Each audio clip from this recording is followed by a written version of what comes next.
Hello, is it clear?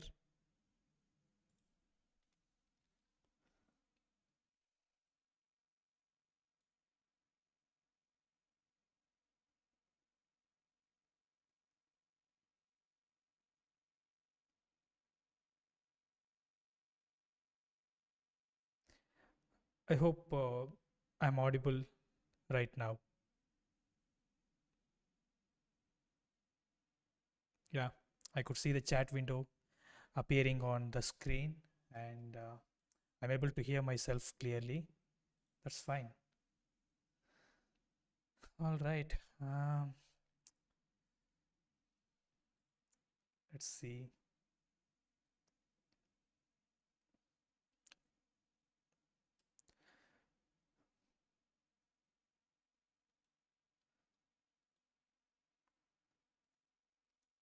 I'm about to wait for some time for the people to join. I'm just gonna wait and watch if anyone joining this stream.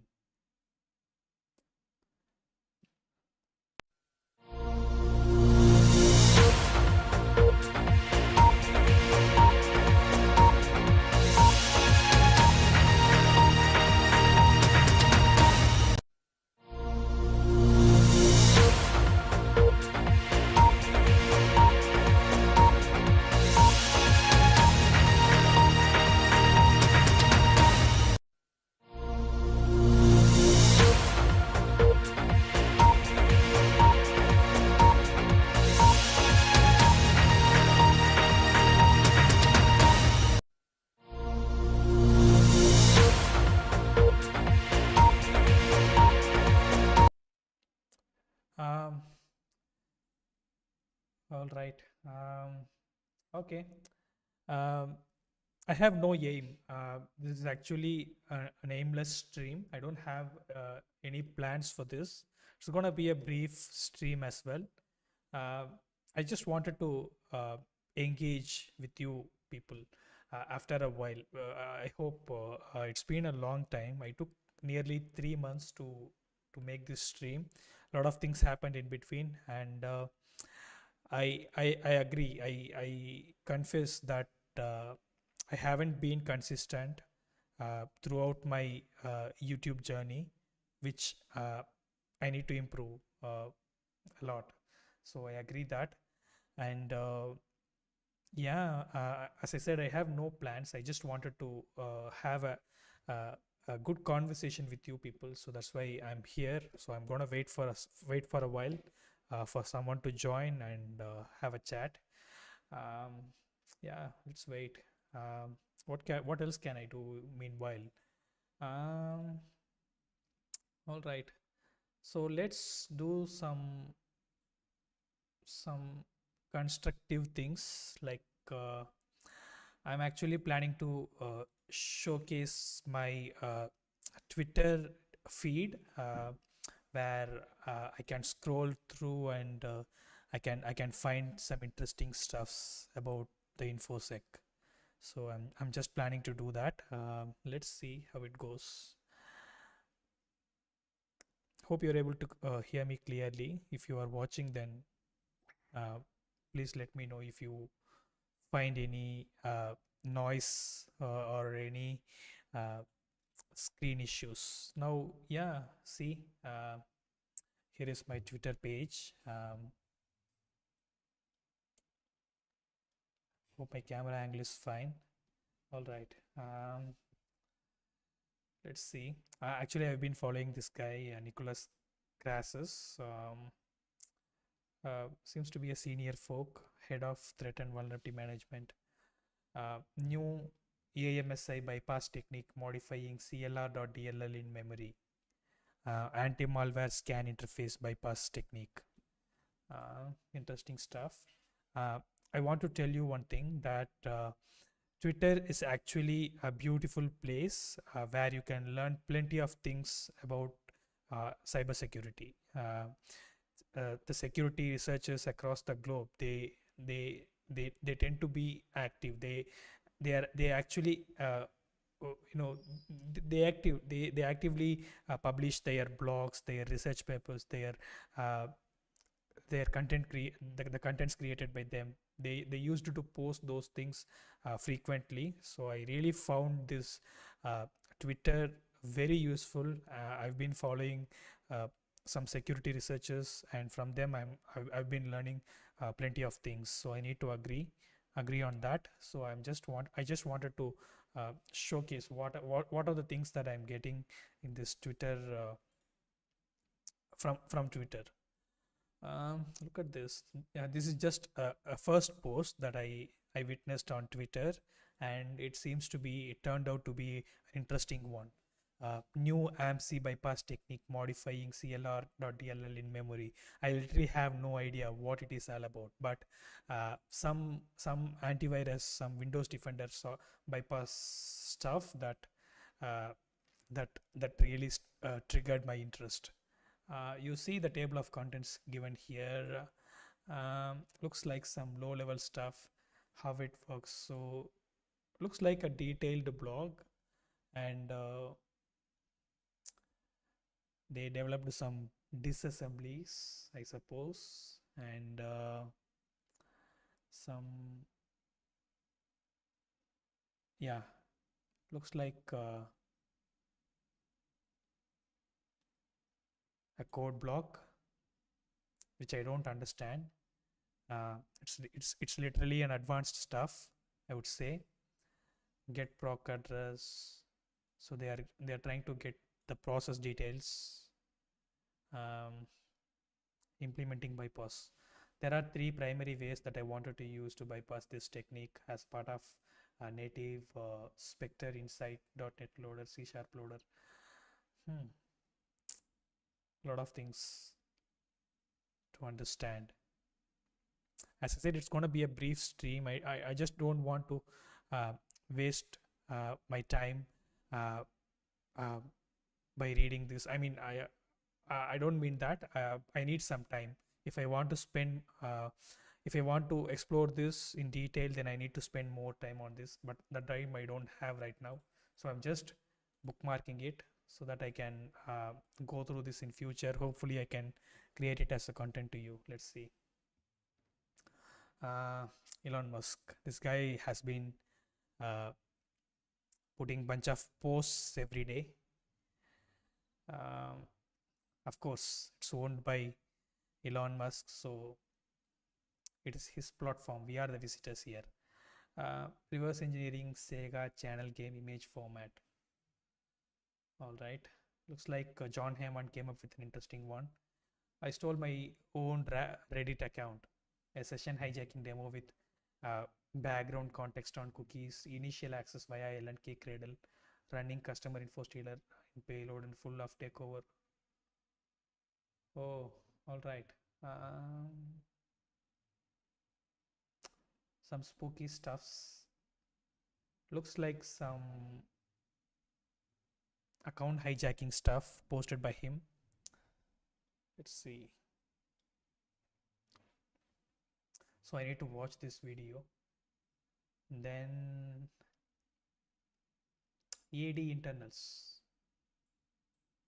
Moved endpoint related stuff to new module. EAD internals endpoints added. Blue team stuff. Get app constant info. Find backdoors. Convert SID. All right. Looks like a useful tool in Active Directory hacking.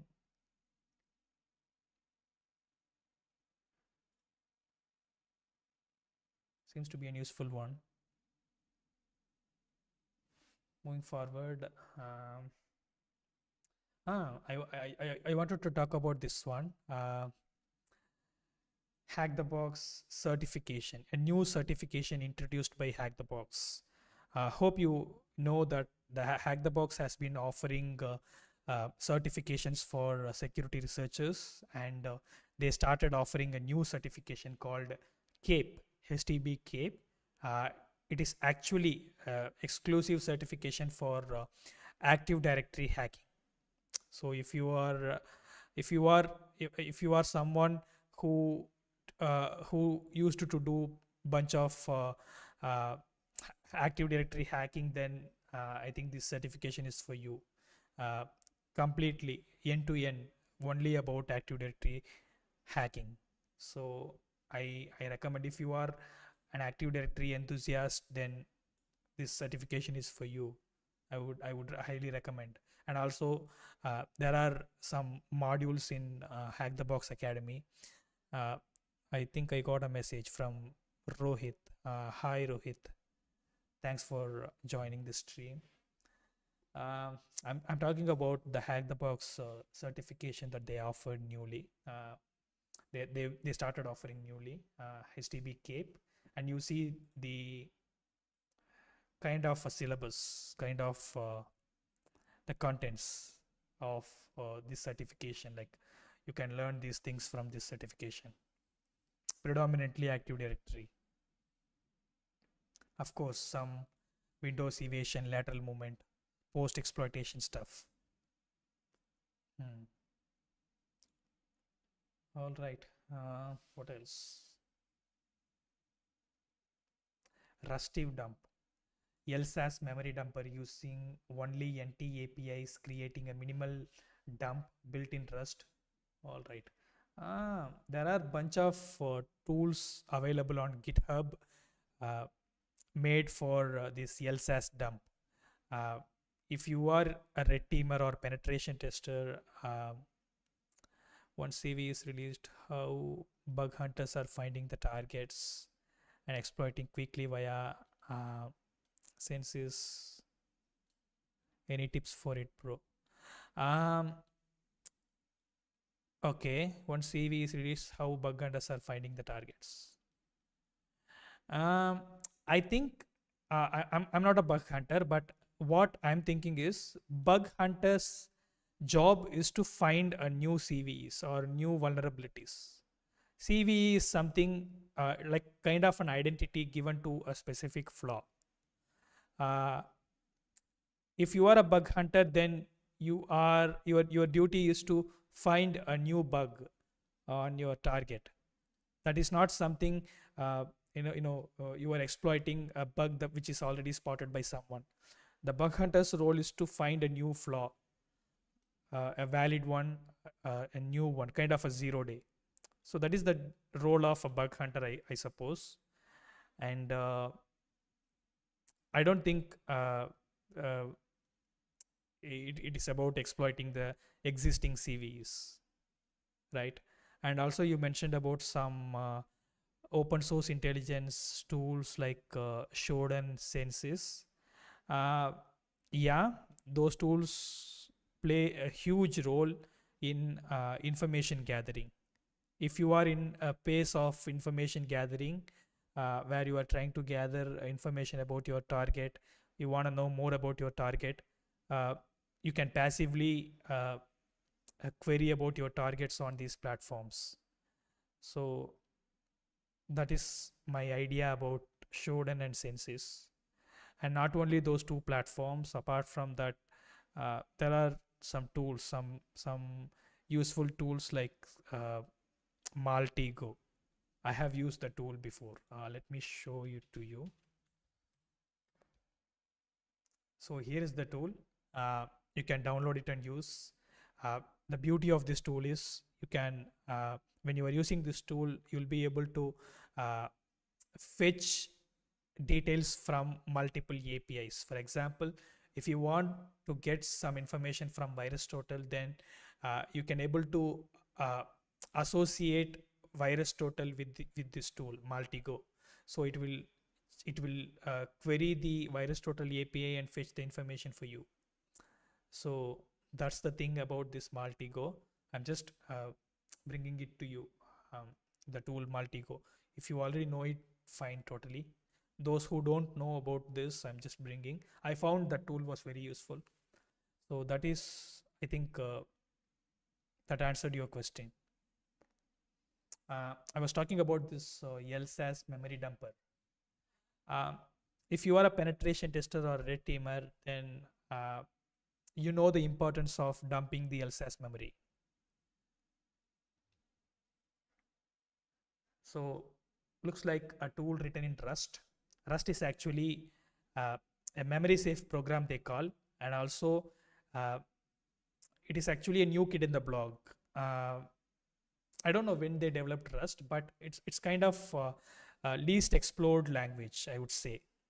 If you are a red teamer, if you are developing a payload, the people tend to use C, C++, C sharp, the languages such as those. But uh, now the trend is changing. The especially the threat actors, they started using Go, Rust to develop their payloads, and when they are using programming languages like this, uh, it actually evades the security controls. I mean, the detection rate is relatively lesser when they are using the languages such as Rust and Golang.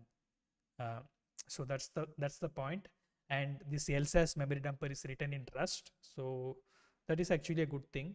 And I could see plenty of people liked it, so I also liked it, and I just reposted it just to use this tool in my future engagements, right? And let's see, Krispy Kreme cyber attack impacts or online orders and operations. And uh, the bleeping computer, I really do love this platform. Okay, before that, soon I'm going to migrate. Actually, the role that I have mentioned was network security online assessment.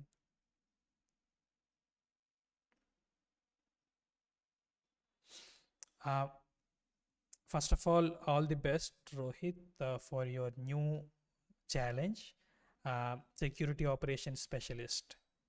Kind of, I mean, it sounds like a blue teamer role. Um, yeah, if you are if you are gonna be in SOC team, then make sure you have uh, knowledge. I think this is applicable to both red and blue teamers. Make sure you are having a strong networking basics. Make sure you are proficient, or not a proficient, at least you have some knowledge in Linux operating system, and ensure you are having at least one programming skill set. Uh, Most of the people do like to use Python, but it is up to you. It could be any programming language. Apart from that, what else? Python, programming language, Linux, networking. Yeah, I think um, these four are like four legs to a chair. Okay, in cybersecurity, and make sure you are strong in your fundamentals, and ensure you are strong in the incident response basics, and ensure you have some malware analysis skill sets, and you have some forensics knowledge, and make sure you are having some SIEM exposure to any SIEM. If you didn't get a chance, you can use some uh, widely available SIEMs such as I think Splunk you can download. You can download it, and you can use it in your lab. Uh, I think it has some limitations, but still you can use it. And apart from that, ELK, Elastic Log Stash Kibana. You can build your own ELK stack. Um, so you can use that as your SIEM. You can write your own rules to detect a threat, and ensure you are uh, having an ability to detect the threats, and make sure you are able to read about the the threats. You should be able to understand the threats enough uh, to be a successive SOC teamer. I think that's what I would say. I was talking about this bleeping computer.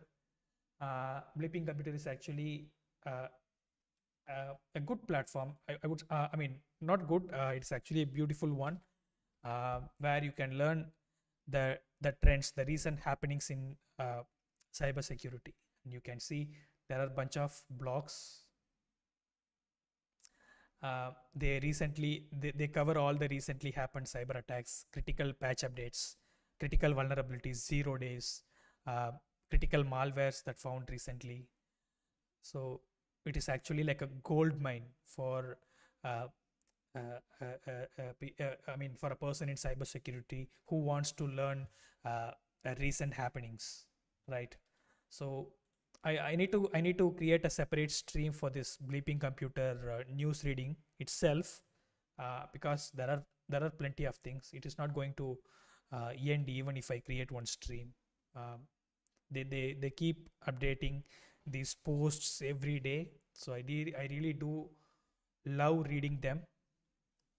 Moving forward, and let's see, and I'm following another researcher, and they posted about a malware, uh, Lazarus APT. They belongs to North Korea, TPRK, and yeah, it is about that. Some of their C2s maybe. Girls YouTube, boys YouTube. If you are in uh, security domain, I dare you beat this wallpaper. Mm, right. Unit 42. Yeah, I need to share something about this one. They are doing a phenomenal job in security research, and you can see, you can go to this URL directly and read their blogs. Each of their blog is very informative. You can learn several things from uh, their every blog. So I really do love reading their blogs, and they are very informative, and also it contains bunch of information. I really admire their blogs. So it is very interesting, very informative. I really do love those blogs. Let's see, I'm trying to show one of their blogs. Let's see. mm, can I do that?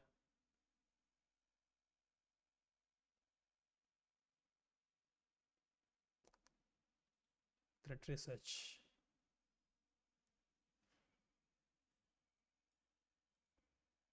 A recent blog from them. Hmm. Frequently exploit trending events like global sporting and championships to launch attacks, including phishing and scams because of this proactive monitoring. All right, some interesting blog with some statistics about phishing attacks. Hmm. All right.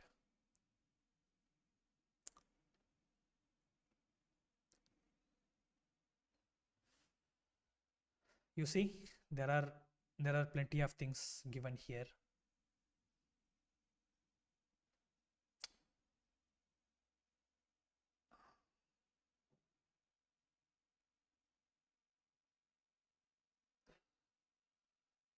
Threat research. This is where we are in right now.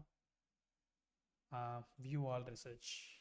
I think this is the page I wanted to read. Yes, exactly. And look at this. Fake North Korean IT worker linked to Beaver Tail video conference app phishing attack.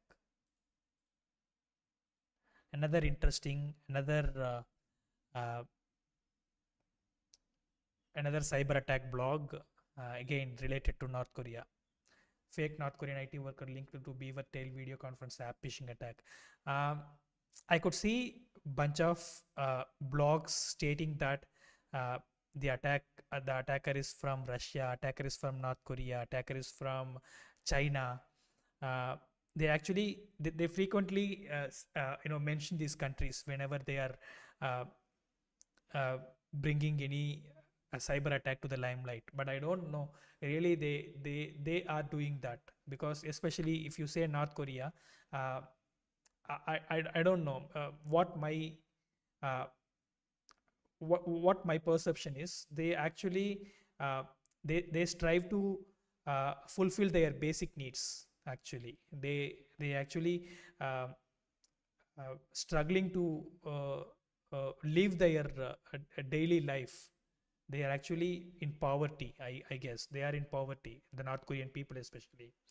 uh, I don't know, they have uh, the facilities to conduct these cyber attacks.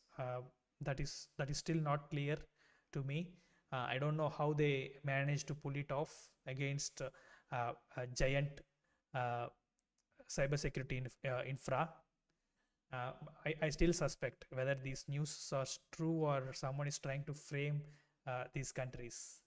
I mean, I'm not sure about the other two countries, Russia, China, Iran, or maybe Iran, but North Korea, I really suspect whether they're capable of conducting, orchestrating these cyber attacks. I still doubt that. This is just my perception, my opinion. Um, let's see. Jumpy Pisces, Pisces. Sorry, I'm sorry if I'm pronouncing it wrongly. Engages in play ransomware. Yeah, plenty of things. You can learn a lot from this Unit 42 blog also. Fine. Moving forward. Let's see. Exploit development. Fuzzing with the AFL to find zero-day vulnerabilities. Hmm.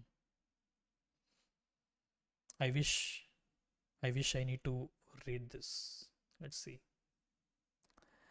Malicious registry timestamp manipulation technique. Detecting registry time stomping. Hmm. And also this one. Let's see. Malicious registry timestamp. Inverse echoes. So she is actually running this organization, I guess. I think she is playing a significant role in this, zintra.org, where you can take exercises that resembles a real-time cyber attack. I think you need to conduct the investigation upon that, uh, the scenario that they gave. Another interesting platform to conduct the incident response and investigation. Malicious registry timestamp manipulation technique, detecting registry time stomping. Hmm. So they use some forensic tools here to find that,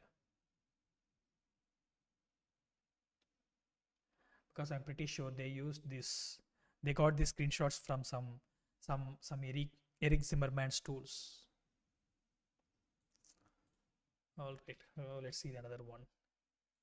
Fuzzing, American Fuzzy Loop to find zero-day vulnerabilities.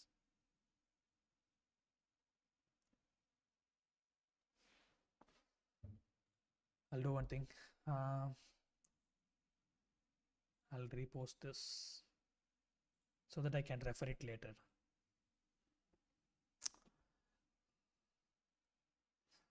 Some most wanted guys by FBI.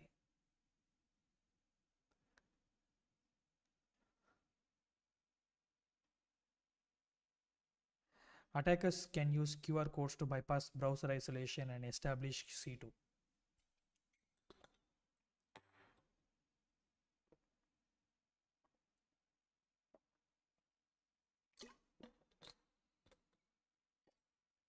A block from Mandiant. Z-loader malware runs with DNS tunneling to stealthy mask C2 comms. The blog in thehackernews.com. This is another a website similar to Bleeping Computer where they post the hacking news frequently, the news about information security. And another interesting thing, educational purpose. After spending months reverse engineering Pheronix deep freeze 8, I discovered a vulnerability and reversed the protocol encryption to create a working exploit. The exploit overflows the SEH handler and uses write process memory based ROP chain. Hmm. Is there any link? Full exploit. Okay, I think he posted his exploit here. All right. New blog post. Attack exploiting legitimate service by APTC60. Here is the attack chain. He was a top CIA officer trusted with America's deepest secret.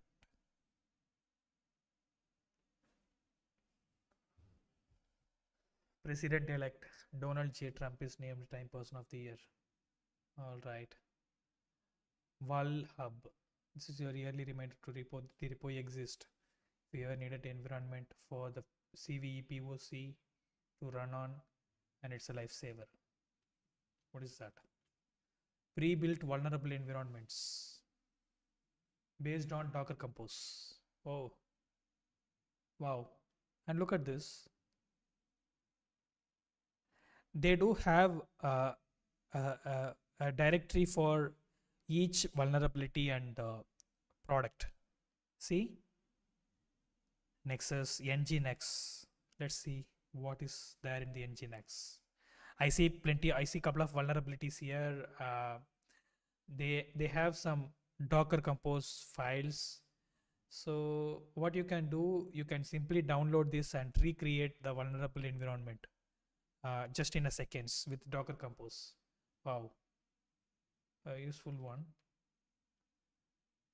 Are they managing it actively? I think so. Yeah, see, someone updated it 3 months ago.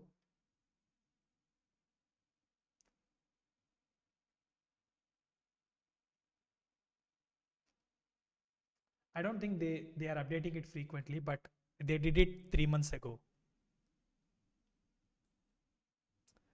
But that's fine. Still a useful repo. So I bookmark it. Just got notice that my pre-order of the Art of Assembly Volume 1 shipping this month. Okay. Anything else? Any other interesting stuff? Binisha. I tend to see. I used to see. I used to see bunch of cyber security related posts from her. So I really um, do love seeing these blogs. They are very informative.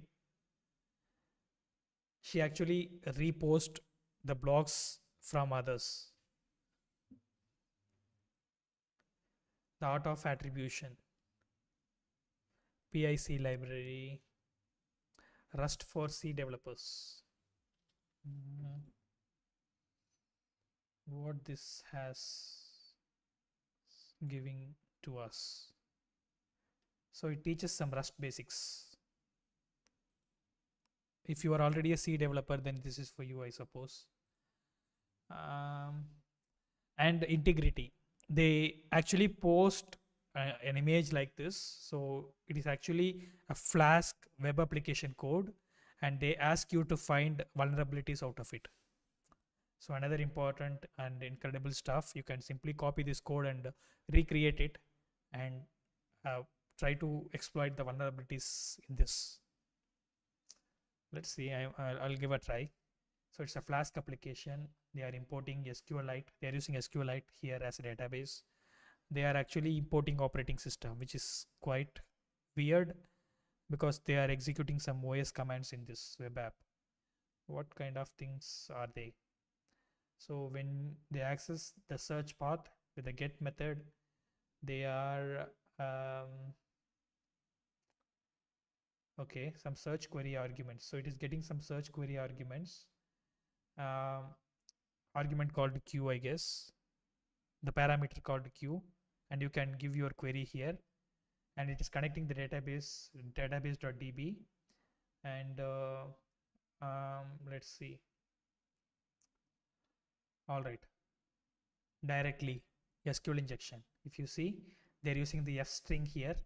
By using the F string, they directly getting the query from the user to the SQL statement. So it causes the SQL injection.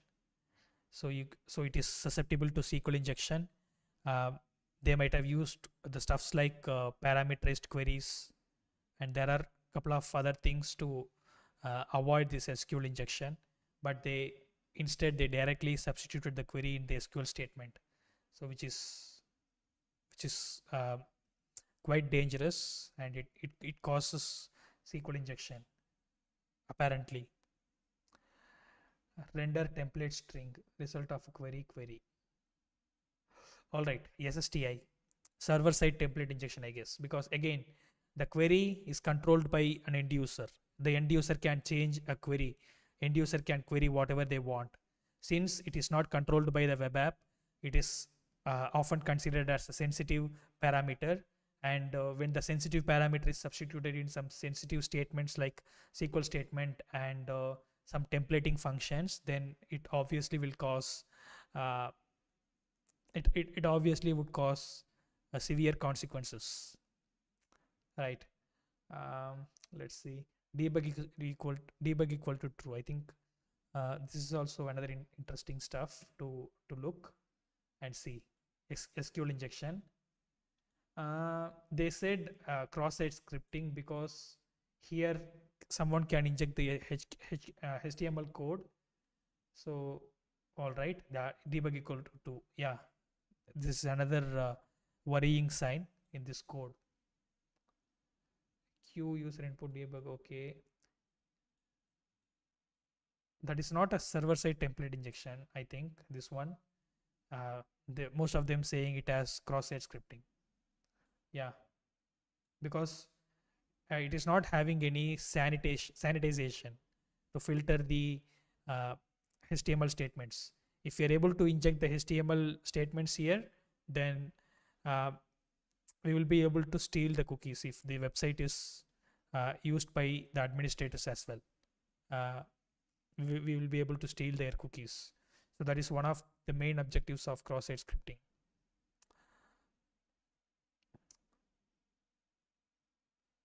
SSTI.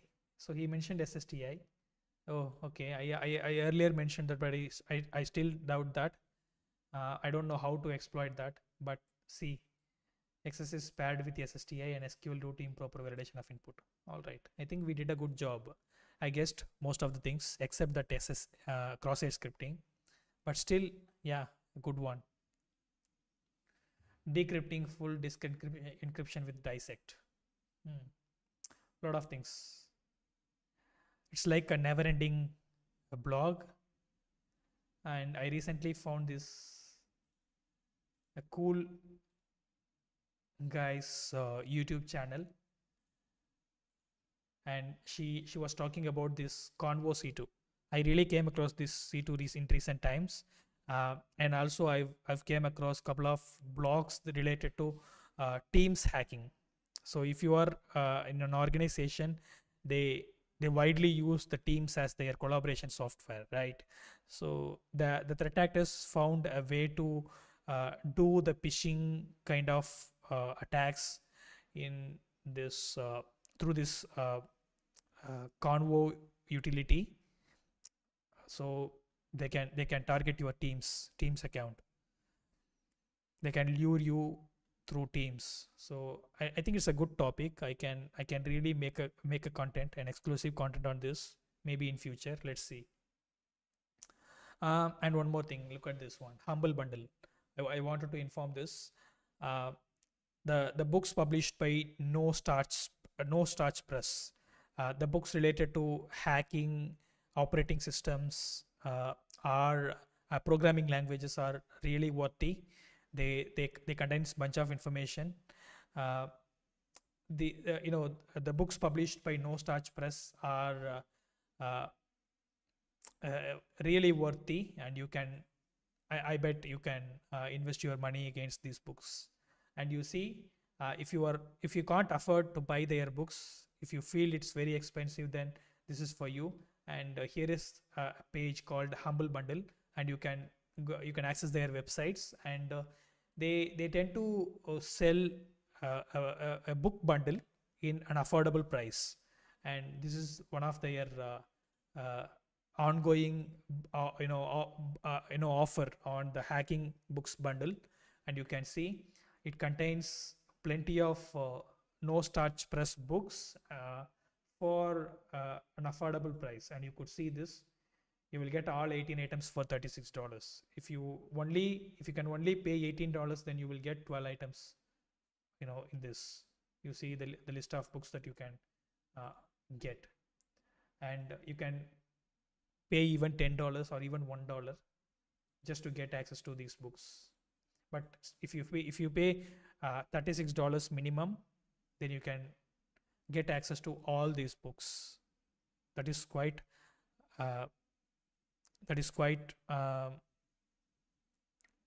good offer, right? So make use of it. uh, I think that's it. As I said, it's gonna be it was a brief stream, and I don't want to waste your time by showing some random stuffs. Maybe I'll meet you next time with uh, an interesting content. I still doing try hack me and hack the box. I just didn't get time to make it as a content on YouTube. Hopefully, I'll do it uh, in the upcoming days. Right. I don't have any other things to share. I really I mean I appreciate Rohit came and texted few questions. Uh, I appreciate that. If I if I if I if I'm consistent in my YouTube creation, then um, hopefully it will uh, get me the list of uh, ardent followers, right? So it's all on me. I need to make it consistently. So I'll try to do that in the upcoming days, right? All right, I'm signing off, and catch you next time with another exciting thing.